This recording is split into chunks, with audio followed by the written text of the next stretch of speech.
Hey, welcome to Terra Nel Designs. I'm Sam Nelson, and each week we redesign an outdoor living space to match the individual style and needs of the homeowner. I'll walk you through my design process and get you some tips along the way. If you find this video helpful, please take a minute to hit like and subscribe. That really helps. And if you're looking to redesign your outdoor living space, head on over to our website, terraneldesigns.com, and click Get Started. All right, let's get to it.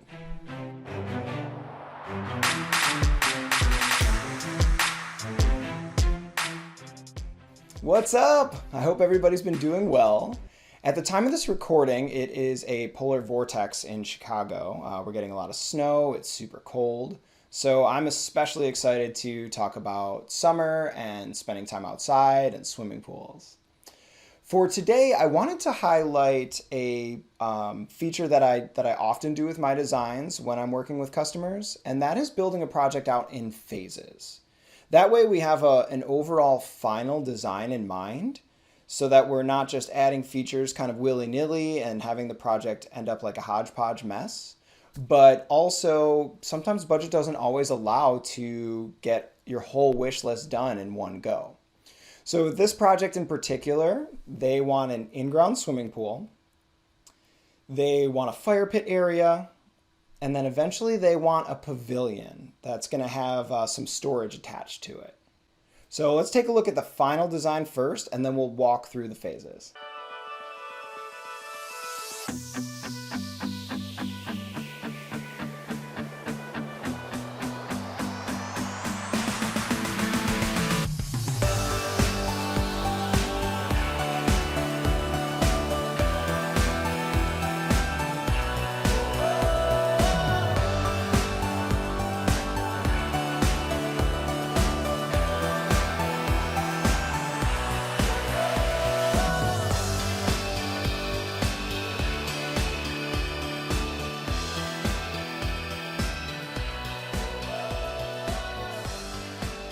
Welcome back.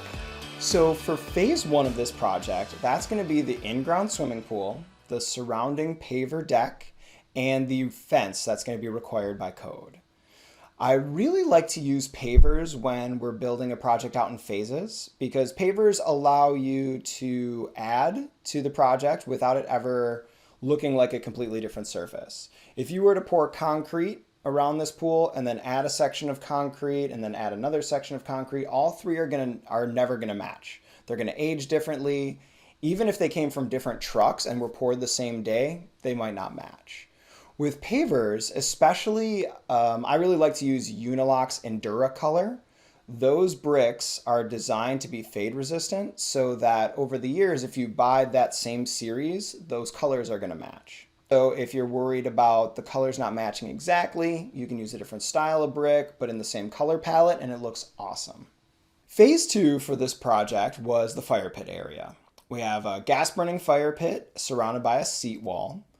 Now, in preparation for phase two, we want to make sure that in phase one, we had a gate that was going to be wide enough for materials and workers to get back there to be able to complete this part of the project.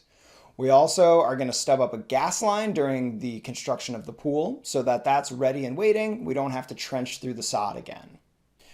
Like I was mentioning earlier, we're going to use a different style paver here just to break up the look. It's more of a plank style. If you're not using that Endura Color paver, this prevents you from trying to have an exact match when you're laying the new paver area.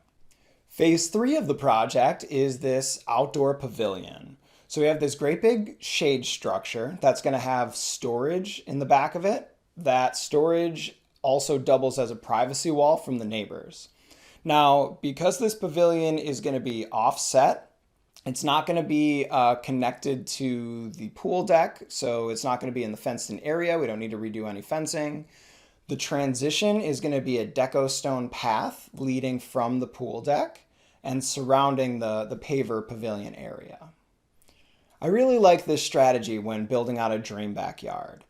When the pool is there with the fence, it never felt like half a job, like someone's going to come over and wonder when you're going to finish the rest of the backyard. But as we added the fire pit area and then eventually the pavilion, we had those in the initial plan. So we're not doing double work, like trenching up the yard to run that additional gas line or ripping out a fence because we didn't plan for a big enough gate. But also it doesn't feel like we just kind of stuck things in random corners because we didn't have space for it.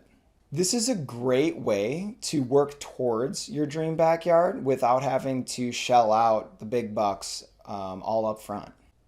All right, well that wraps it up for this week. I hope you found this video helpful.